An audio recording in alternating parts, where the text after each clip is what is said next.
when we know the truth, we need to accompany it no matter what. And we need to understand that our personal truth is certainly definitely valid, but that personal truth is rooted in a context we may not know about. And when we see that context, that's the universal truth. The universal truth of humans is the power struggle.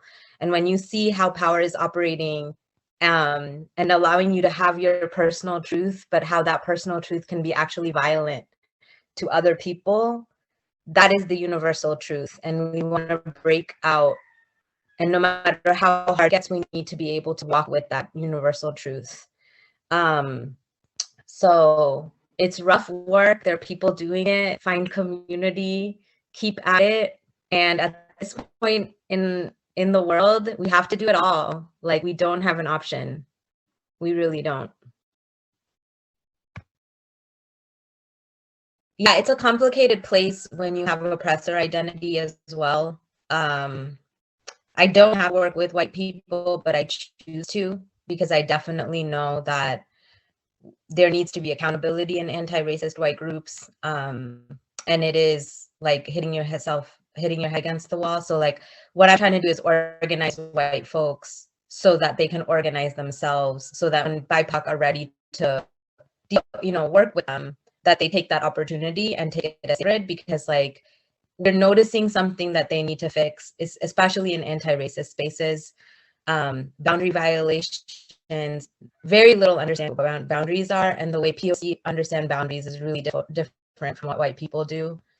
Another one that I noticed recently, and these are things like generational, right? Like, but it's just like, it's great. People are identifying with anti-racism. Well, how do we get a little bit deeper? Like, how do we get from like people like showing up doing direct protests and direct action, which is incredibly important, but also while they're doing it, also working on the inside, right?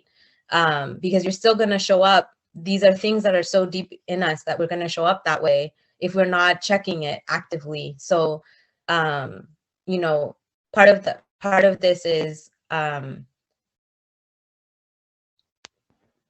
being really clear about, your identity, not using it as a way to punish yourself, but to know that there are tracks and pathways and value systems that are going to be operating in you subconsciously. So for example, I hear a lot of like guilt, like there's a lot of like oppressor guilt ideology that is at play. That's not helping anybody. So how do you go in and cut that out? And there are definitely people working on workshops and things like that. So that could be something that you can be doing for yourself in therapy, collective group therapy, whatever it is, to be with the anti-racist framework, which is even better. But like, if Judeo-Christian, ideology is a stepping stone on guilt, is a stepping stone in your pathway, then certainly embrace that. That is you taking care of yourself. One of the things that a lot of like traditional cleaning practitioners across the world say is always make sure you give yourself a little bit of the honey that you're giving outside, even if you have a oppressed identity. If you're burning out, you're used to no one. But the problem is when we have privilege, we can sit on that privilege and like come up with all sorts of excuses. Oh, I'm tired. Oh, working so hard. That is the problem with privilege. So we need to like be really proactive in the type of care, like bubble baths. Care is sometimes attacking in ourselves these ideologies that are alive and well, that are not only exhausting ourselves, but exhausting everybody around us. So that I would just kind of start that.